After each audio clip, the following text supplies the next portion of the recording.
மதுரை மாவட்டம் கீழையூரில் பட்டா நிலங்களில் கிரானைட் கற்கள் சட்டவிரோதமாக அடுக்கி வைக்கப்பட்டதாக மதுரை முன்னாள் மாவட்ட ஆட்சியர் அன்சுல் மிஸ்ரா தொடர்ந்த வழக்கில் அரசு தரப்பு சாட்சியம் ஒருவர் பிறழ் சாட்சியமாக மாறியிருக்கிறார். இது தொடர்பான கூடுதல் தகவல்களை செய்தியாளர் நாகேந்திரனிடம் கேட்கலாம். நாகேந்திரன், இப்போ பிறழ் சாட்சியம் அளித்தவர் யாரு? அவரை என்ன சாட்சியம் அளித்திருக்காரு?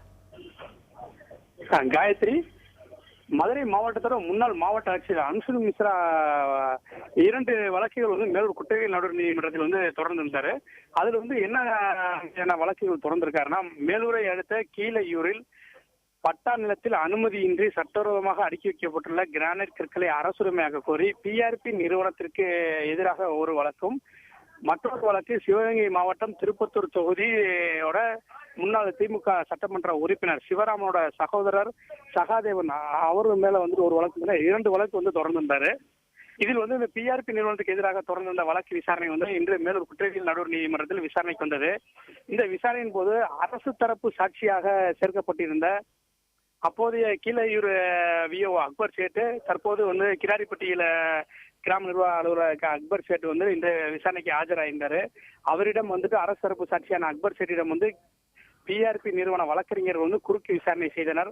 அந்த விசாரணையின் போது இந்த கிரானைட் கற்கள் கைப்பற்றப்பட்ட போது நீங்கள் நேரடியாக நின்றுதான் இந்த இடத்துல கையொப்பம் விட்டீர்களா என பிஆர்பி நிறுவன வழக்கறிஞர்கள் கேட்டதற்கு இல்லை எனவும், இந்த கிரானைட் கற்களை இவர்களே பறிமுதல் செய்து கொண்டு என்னிடம் எனக்கு முன்பு இவர்கள் பறிமுதல் செய்யவில்லை எனவும், மேலும் மதுரை சுரங்கத்துறை அலுவலகத்தில் வைத்துதான் என்னிடம் கையொப்பம் பெற்றார்கள் எனவும் அரசுக்கு எதிராகவே அரசு தரப்பு சாட்சியான விஓ பிறல் சாட்சியாக மாறியிருக்காரு. மேலும் இதில் திரிக்கினும் ஒரு தகவல் என்ன சொல்லியிருக்காருன்னா, அரசால் பறிமுதல் செய்யப்பட்ட இந்த கற்கள் 679 கிரானைட் கற்களுமே கழிவு கற்கள் எனவும் நீதிமன்றத்தில் ஒப்புதல் அளித்திருக்காரு இந்த கிராம நிர்வாக அலுவலர் அக்பர் சேட்டு. காயத்ரி, நாகேந்திரன், இப்போ இவர் அக்பர் சேட்டை மீண்டும் குறுக்கு விசாரணை செய்யறதுக்கு அனுமதி கேட்கப்பட்டதா? இந்த வழக்கு எத்தனாம் தேதிக்கு மீண்டும் விசாரணைக்காக ஒத்தி வைக்கப்பட்டிருக்கு? காயத்ரி, பார்த்தோம்னா அரசு தரப்பு சாட்சிட்டு குறுக்கு விசாரணைன்றது எதிர்த்தரப்புல உள்ள குற்றம் சாட்டப்பட்ட நிறுவனங்கள் தான் எப்பயும் குறுக்கு விசாரணை செய்யறது வழக்கம்.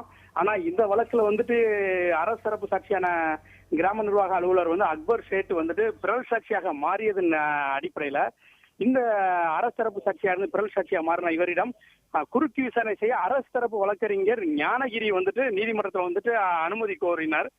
அதனை ஏற்றுக்கொண்ட நீதிபதி மகேந்திர பூபதி அரசு தரப்பு சாட்சியாக இருந்து பிறல் சாட்சியாக மாறிய அக்பர் சேட்டிடம் வருகின்ற 18ஆம் தேதி குறுக்கு விசாரணை செய்ய அனுமதி அளித்து இந்த உத்தரவிட்டிருக்காரு. மேலும் இந்த வழக்கு விசாரணையை வருகிற 18ஆம் தேதிக்கு ஒத்திவைத்து நீதிபதி மகேந்திர பூபதி உத்தரவிட்டிருக்காங்க. காயத்ரி.